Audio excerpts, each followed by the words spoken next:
So it's been a few days since I installed iOS 16 on my iPhone 11. And funny enough, I've been kind of hating iOS 16 to be completely honest, but I do think as a beta, it's actually been a pretty decent experience. Now, the first thing I'm going to tell you and preface this whole video, please do not install iOS 16 in its beta form.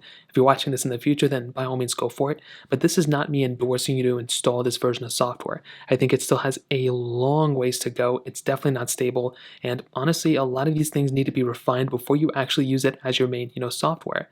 But starting off, one thing I wanted to state is that this is still a buggy software, but for its main features that Apple ended up bringing, a lot of them actually work out of the gate. Most of the time when Apple brings in new features, such as the lock screen feature, iMessage features like they've brought this time, SharePlay features, CarPlay, different things like that, a lot of them end up having issues. With iOS 14 and with iOS 15, the first beta, even the first few betas, had a lot of issues.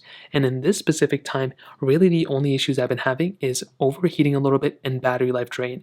Other than that, it's been a pretty stable experience. So like I said, this is not good yet, but it's going to get better throughout time. The first thing being, I actually like iOS 16 on the iPhone 11.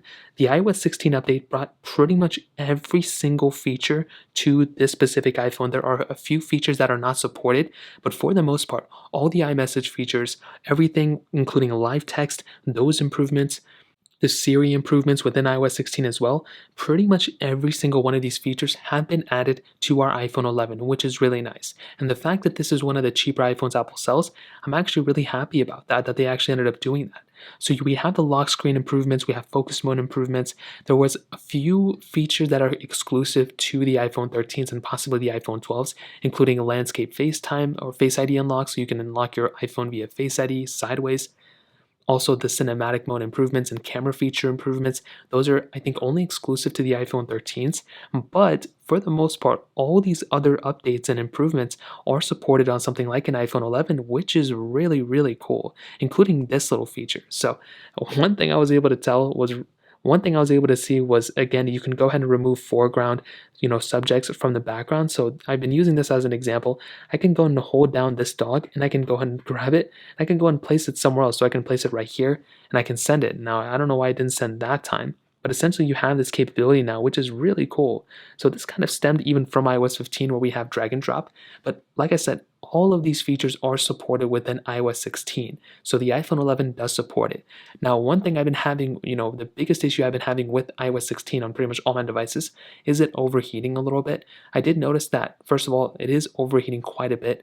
The iPhone 11 is notorious for having some really good battery life and for it to be, very stable. On iOS 16, it's looking like this may be a little bit of a concern with this device, but since this is the first beta, I think it's going to get improved throughout time. Also, if I make my way over to my iPhone settings and I go into my battery health, I did notice I am now at 98%. I was pretty much just at 99% not too long ago. So I do feel like this iPhone is overheating just a little bit, but again, I think that's going to happen.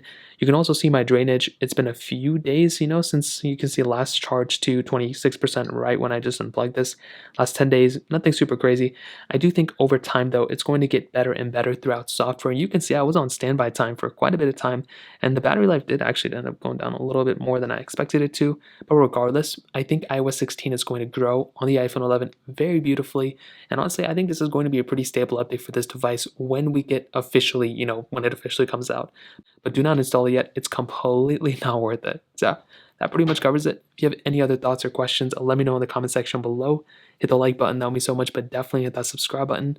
More importantly than everything else, I love every single one of you guys. Hopefully I'll catch you guys in the next video. Peace out till then.